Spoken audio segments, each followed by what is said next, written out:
Assalamualaikum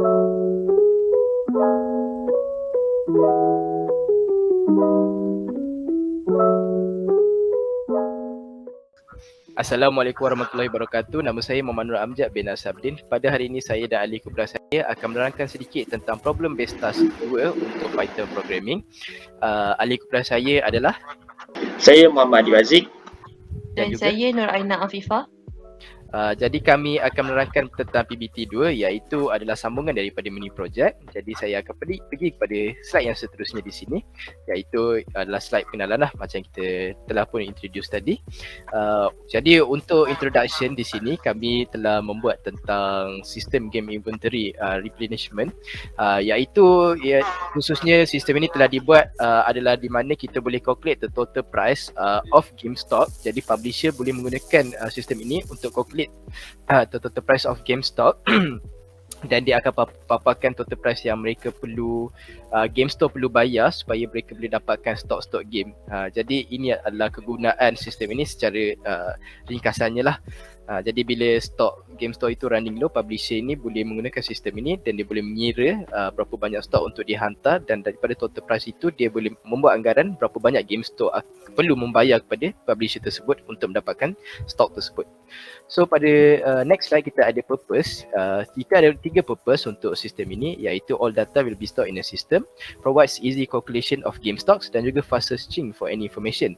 Jadi yang pertama, all data will be stored in a system, maksudnya semua data yang berkenaan dengan game stock, macam namanya, unit yang telah diambil, telah didaftarkan, the current date dan lain-lain lagi akan dimasukkan dalam sistem ini. Jadi kita ada kesinambungan kepada point yang ketiga, iaitu fast searching. Jadi kita boleh search data-data tersebut dengan cepat menggunakan sistem ini, kerana dengan searching method ataupun searching function yang ada dalam pada sistem ini, kita boleh paparkan terus data-data tersebut lah.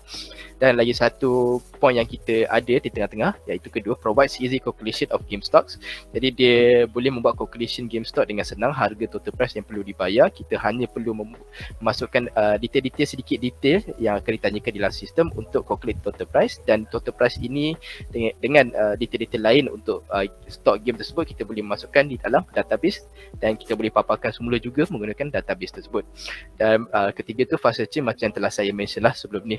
Jadi itu saja untuk purpose game system ini. Apa yang kita akan buat sekarang ini adalah kita akan terus masuk pada bahagian pengaturcaran dan juga output sistem yang telah kami guna ini. Jom kita tengok. So, jadi kita telah masuk, telah menerangkan bahagian-bahagian apa purpose kita dan apa tujuan sistem kita. So, kita akan run program kita pada kali ini. So, seperti biasa kita telah sambungkan sistem ni daripada mini project yang sebelumnya. So, kita dekat kali ini kami telah menambahkan feature-feature baru seperti CRUD kita lah untuk sistem kami kali ini. So, dekat sini kita login seperti biasa, seperti yang mini project yang kita telah buat hari tu. Login dan kita akan masuk enter untuk kita masuk pada enter system. So di sini merupakan sistem kami di mana kami telah menambahkan collect, insert, search, delete, update, select, refresh dan close. So dekat sini kami akan terangkan one by one untuk bagaimana kami buat sistem ini dan bagaimanakah setiap button ini berfungsi. So Amjad sila masukkan beberapa info sebelum itu. Kita akan masuk bahagian Elden Ring dan kita calculate the system dan kita insert the info yang Amjad telah masuk. Data has been successfully. So Amjad masukkan lagi satu maklumat. So Amjad akan memasukkan calculate dan insert. Data has been successfully insert. So bermakna dia akan masuk kepada tree view sistem kita lah kat sini. Dia akan masuk je. Data has been successful. So dekat sini kita sudah ada 3 data game di mana kita ada Elden Ring, God of War dan Horizon Zero. So untuk bahagian saya akan menerangkan bahagian search button, di mana kalau kita tekan kepada search button, dia akan meminta game name kita tersebut. So bermakna apabila kita search game Elden Ring, kita search record. So bermakna dia akan refresh di dalam tree tersebut dan akan memaparkan ke semua hanya Elden Ring saja yang kita search. So bermakna tadi dia minta game name. So kita search Elden Ring. So dekat tree tu dia akan keluarkan data-data Elden Ring yang kita telah masukkan di dalam data entry, dan tree view tersebut akan paparlah ke semua data-data Elden Ring. So kita boleh nampak price, current date, unit dan edition, total price. So seterusnya kita refresh the button, so dia akan reset ke semuanya dan akan memaparkan ke semua data yang telah Amjad masukkan. So seterusnya kita akan masuk kepada delete button. Kita tekan delete, dan kat sini the functionnya adalah sebab memadakan data ada banyak dan data lain seperti game name, price, current date mungkin akan mendapatkan redundant. So dekat sini kita memerlukan ID game di mana kita hanya fokus kepada satu data saja di review dan database. So dekat sini kita boleh delete game sama ada Elden Ring, God of War, Horizon Zero by the ID game saja. So seperti saya nak delete God of War, so saya tekan 2. So kita akan delete ID 2 di mana God of War akan di-delete. The data has been deleted. Kita boleh lihat di tree view dia telah reset dan God of War tiada di dalam di tree tersebut.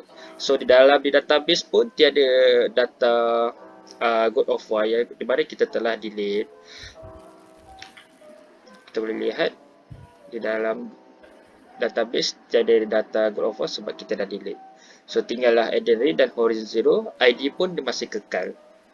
So seterusnya saya akan serahkan kepada Muhammad Amjad.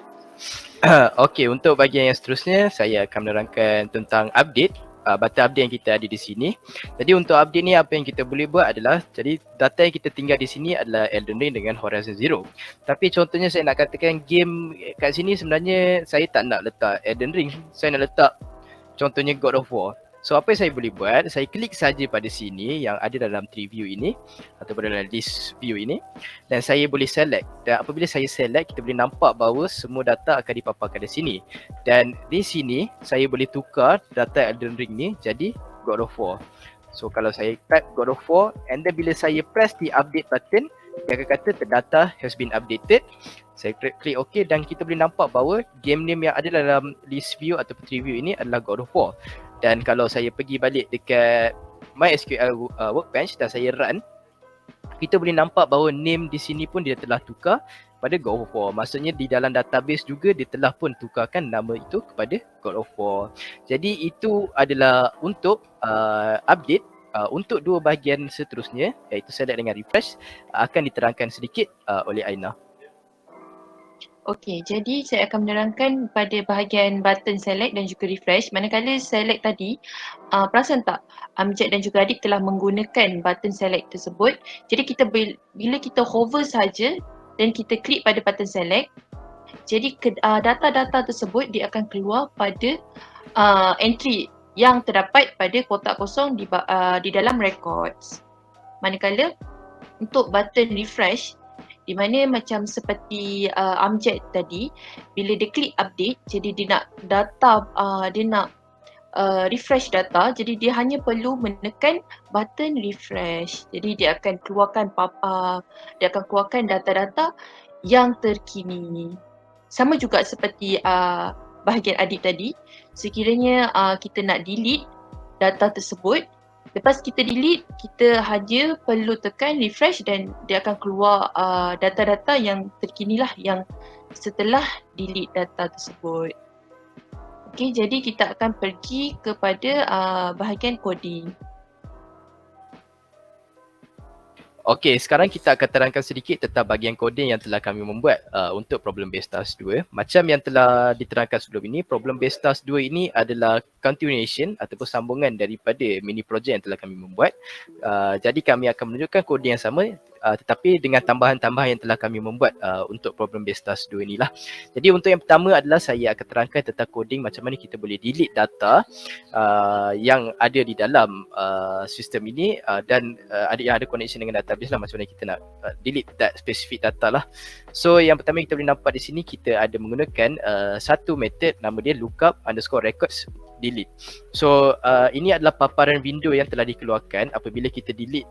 Tekan pada button delete, telah dikeluarkan paparan window dan window tu dia akan menanyakan kepada user ID dan apabila kita masukkan ID untuk game yang kita nak delete, kita akan press pada button delete record. yang telah ditunjukkan di paparan window itu. So ini adalah untuk mengeluarkan paparan tersebut, dan paparan ini apabila kita tekan pada button delete record, dia akan membawa kepada command delete record. So delete record ni dia merujuk pada satu method yang kita ada di bawah sini, iaitu def delete record. So dekat def delete record ni apa yang kita boleh nampak, so untuk lookup underscore records delete ni iaitu function method yang kita ada di sini, kita akan masukkan di dalam sini ataupun kita akan declare satu variable namanya lookup underscore record delete, yang di mana dia akan ambil entry delete underscore entry.get, yang mana dia akan merujuk pada sini, sini dekat tempat ruangan kosong yang kita masukkan dekat window itu. So dia akan ambil daripada variable sini, dia akan ambil daripada data daripada sini, dan dia akan simpan di dalam variable yang kita telah declare, iaitu lookup underscore records delete. And then apa yang kita akan buat, kita akan destroy the delete lah. Delete.destroy ni pop-up window yang telah dikeluarkan untuk kita masukkan ID untuk delete akan didestroykan, dan kita akan buat satu for loop di sini. Yang ini di dalam for loop ini apa yang dia akan buat, dia akan padamkan dahulu semua data yang ada sebelum ini di dalam TreeView itu. So dia akan delete dulu. So dia akan loop one by one. Children tu dia merujuk pada data yang ada di dalam TreeView tersebut. Dia delete dulu by looping ni, and then dia akan buat satu SQL execution yang di mana dia akan delete from stock where ID sama dengan lookup underscore records delete. So macam kita boleh nampak, lookup underscore record delete ni adalah input yang kita telah masukkan dan kita telah ambil daripada delete underscore entry. So kalau saya masukkan 2 dekat delete underscore entry dekat window pop-up itu, akan disimpan 2 itu di dalam lookup underscore delete. So lookup underscore delete ni dia akan merujuk kepada 2 itu. So dia akan delete pada ID yang ada 2. So dia akan merujuk pada ID 2 dan dia akan delete ID 2 tersebut. So selepas kita dah delete di dalam database ID tersebut, apa yang kita akan buat, kita akan fetch balik semua data. Selepas kita membuat proses deletion, dia akan fetch balik semua data dan dia akan paparkan semua data itu di dalam TreeView. So for record in records, dia akan buat looping yang di mana dia akan ambil semua data yang ada dalam database dan dia akan paparkan semula di dalam TreeView, dan setiap indeks ni merujuk pada attribute yang ada pada table. So attribute kita ada 7. Jadi dia akan mula dengan indeks kosong, yang mana ID, satu ni name, 2 ni price, dan sampai penghujungnya yang di mana record indeks 6 ni merujuk pada total price yang kita ada di sini. So setiap attribute yang kita ada di sini, contohnya ID, name, price, current date, units, edition, total price, ini adalah indeks, ada indeks-indeksnya sendiri macam yang kita boleh nampak di sini. Dan dia akan panggil berdasarkan indeks ni lah, and then dia akan commit, dan dia akan buat proses refresh, dan refresh ni akan diterangkan oleh Aina untuk bahagian codingnya. And then dia akan paparkan satu message box, deleted, the data has been deleted. So secara ringkasan apa yang dia akan buat, dia akan mengambil ID daripada user dekat window pop-up tu, and then dia akan delete di dalam database merujuk pada ID yang telah dimasukkan. Dia akan delete dahulu semua data yang ada pada TreeView sebelum dia membuat deletion di dalam database. And then selepas dia dah buat deletion dalam database, dia akan fetch balik semua data selepas kita buat deletion tu daripada database, dan dia akan paparkan di dalam TreeView. Dan dia akan paparkan message box deleted, the data has been deleted. Jadi ini adalah untuk proses deletion. So untuk bahagian saya pula, saya akan menerangkan coding di bahagian search. So untuk kita lihat function ini, lookup record search di mana adalah paparan yang akan keluar sebelum kita buat searching. So dekat sini merupakan windows di mana dia akan minta kita masukkan nama game yang kita nak pilih lah. So kita boleh nampak search frame, label frame, game name. So kita akan pilih game apa yang kita nak cari. So dekat dalam label tu dekat pilih game name lah. So dekat bahagian button pula kita boleh lihat komen kepada search record. So dekat sini lah di mana kita set dia punya setting coding untuk kita cari dia punya data di dalam TreeView lah, berbanding by the name yang kita search. So kita boleh lihat lookup record search, search entry .get and search destroy. Apabila kita dah tekan game name yang kita dah search tu, so the frame tu dia akan destroy dan dia punya data-data tu akan pop up by the TreeView. Kita boleh lihat dia akan TreeView, dia boleh lihat record tersebut. So dekat sini dekat database pun dia akan berubah database, bukan database. So they select from the database di mana by name yang kita search tu seperti Elden Ring, God of War dan editing game. So dekat boleh lihat lookup record search. So dekat for record ni dia akan paparlah, show lah detail yang by values, name, kita record 1, record 2, record 3. So itu adalah untuk by search game name. So seterusnya kita akan pergi ke update record. So seperti yang dalam sistem tersebut. So dekat sini merupakan update record, iaitu kita select the record apa yang kita nak update. So dia akan keluar dekat data entry yang kita telah set dekat di bawah tu. So semua data-data yang dari review akan keluar dekat data entry. So kita just update saja apa yang kita nak keluar dekat data entry tu, melainkan ID sebab dia merupakan auto increment, kita tak boleh edit ID. So apa yang kita boleh edit seperti nama, dia punya value dan pelbagai entry lain lah yang kita perlu update. So kita boleh nampak dekat situ SQL dan val. Val ni kita hanya boleh update name, price, current date, unit, edition dan total price. So memandangkan ID tu auto increment, kita tak boleh update dia lah. Kita boleh lihat dekat sini dan apabila kita telah update dekat sini, database pun dia akan change ke new one. So dia akan MyDB commit, so the data has been updated. Apabila kita dah refresh, data tersebut akan keluarkan output yang baru dekat review kita. So itu saja bahagian update.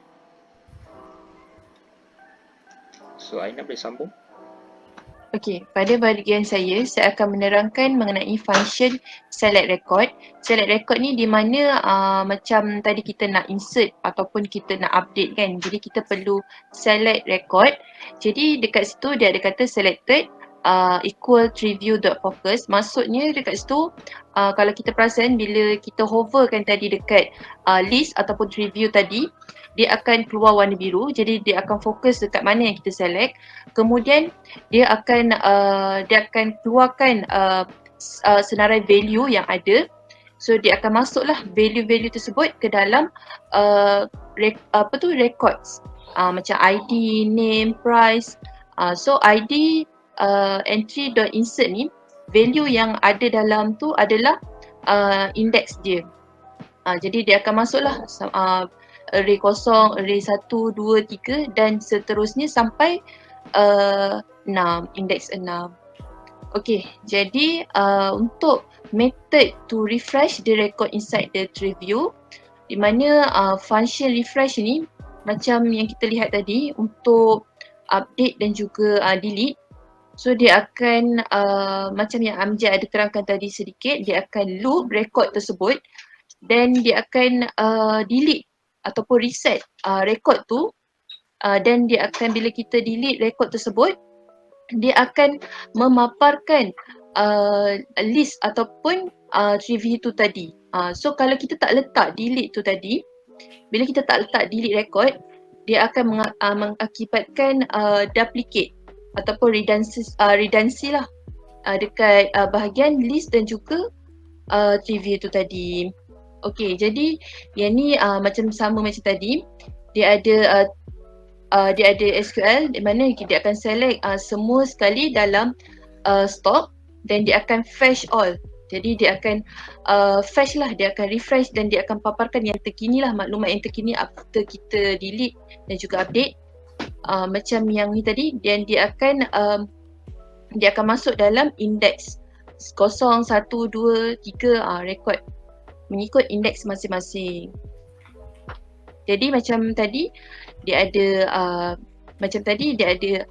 dekat records tu tadi dia ada kotak-kotak kosong tu. Jadi kotak tu adalah entry di mana kita masukkan ID, name, price, current date, unit, total price dan sebagainya.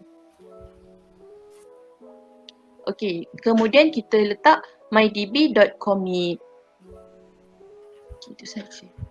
Itu saja daripada saya.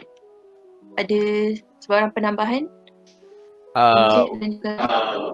Untuk tambahan sikit, macam Aina yang telah terangkan tadi, untuk ID entry, name entry ni merujuk pada kotak-kotak itu, Jadi bila kita buat delete tu dia akan kosongkanlah kotak-kotak tu. Jadi apabila kita buat proses refresh ni, dia keluarkan paparan yang terbaru di tree view dan juga dia akan kosongkan kotak tersebut jugalah yang ada di bawah, iaitu records yang kita boleh nampak apabila kita run kita punya GUI. Jadi rasanya di situ saja. Ada apa-apa penambahan ke Adi dengan Aina? Setakat tiada. Tiada. Sangat Tiada. So jika tiada, rasanya itu saja untuk presentation kami untuk problem based task 2. Sekian, terima kasih. Terima kasih.